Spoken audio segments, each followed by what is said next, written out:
Zdravo dragi moji, u današnjem receptu pokazat ću vam kako da napravite na najbrži način nešto toliko mekano i ukusno da ćete praviti svaki dan i sa razlogom sam ovaj recept nazvala Zlatan, pa hajde da počnemo.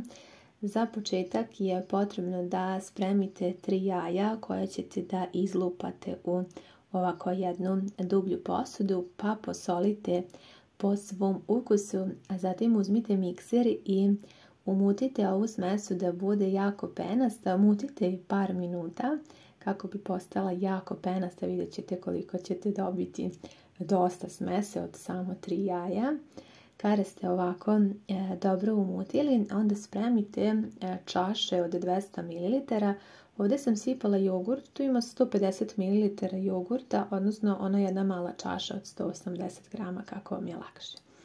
Polovina čaše ulja, to je oko 100 ml, pa sad kako vam je lakše možete koristiti čaše ili mililitre, ja sam namjerno i izmjerila da znate tačno ako merite na menzuru, a ako merite na čaše onda isto, pa kako vam je lakše.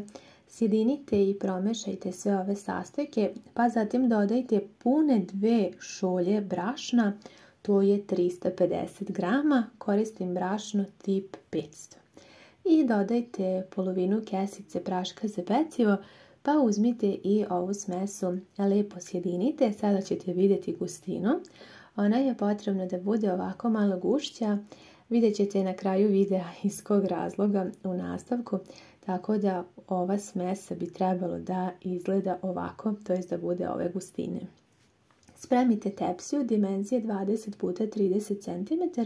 Premažite je margarinom, maslacem ili uljem, kako vi volite, a zatim ulite cijelu ovu smesu koju smo spremili i dobro je ravnomjerno rasporedite da bude jednako sa svih strana. Ovo je zaista jako brz recept.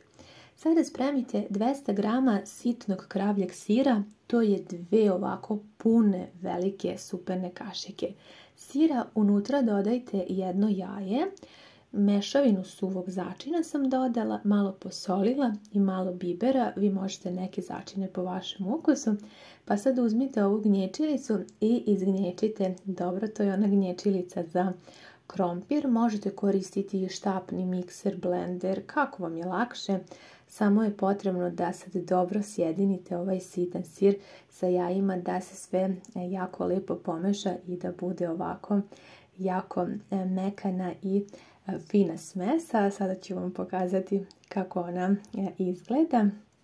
Pravimo nešto fantastično mekano, ne znam da li je neko pravio na ovakav način, ja zaista nisam viđala u slanoj verziji ovakve recepte i jedva čekam da vidite do kraja kako će ispasti. Spremila sam jednu kesu za zamrzivač, a vi možete i one kupovne za kolače ako imate. Ja sad nisam imala trenutno kod kuće, ali može da posluži ovako jedna sasvim obična kesa.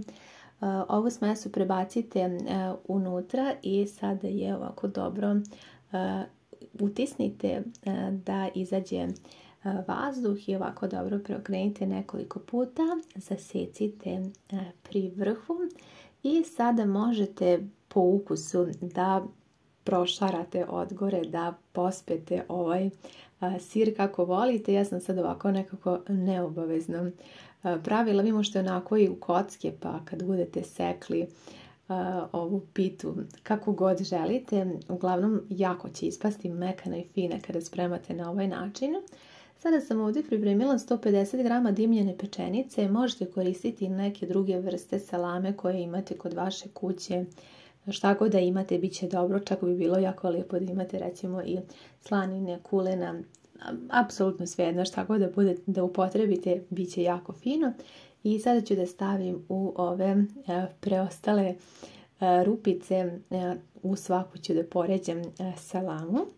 I uzela sam čačkalicu pa ću onako dobro svaku da utapkam unutra da se pomeša sa smesom i nosim na pečenje u rirnu koja je jako dobro zagrejena na 180 stepeni. Kod mene se peklo tačno 30 minuta. Vi pratite otprilike to vrijeme pečenja i na kraju zaista dobijate nešto jako, jako mekano i fino. Ova pita je zaista fantastična i ja skoro nisam napravila nešto ovako fino. Imate pizza pitu koju sam pravila i koju ste jako voljeli i mogu da kažem slobodno da ona može da parira toj piti. To su dve vrste pita koje najviše obožavam i sa kojima nikad nećete pogrešiti. Ako imate malo suhomesnatog, malo jaja, uvek možete da spremite nešto ovako i da uživate u jednom savršenom obroku, toliko mekanom i finom da poslužite uz jogurt i da zaista uživate. Ja sam evo namjerno snimila iz nekoliko kadrova da vidite koliko je to mekano. Jako lepo se seče, vadi, evo sad ću vam pokazati i rukom, tako da zaista je to jedan veliki predlog od mene da isprobate kada budete želeli nešto ovakvog tipa, jer znam da svi tražimo recept za neku savršenu pitu, jer kad nemamo vremena mislim da je onda ovo odličan način da spremimo fin i zasitan obrok. Nadam se da vam se ovaj recept dopao, da vam je bio koristan. Javite mi vaše utiske. Hvala vam mnogo na gledanju i ljubim vas sve puno.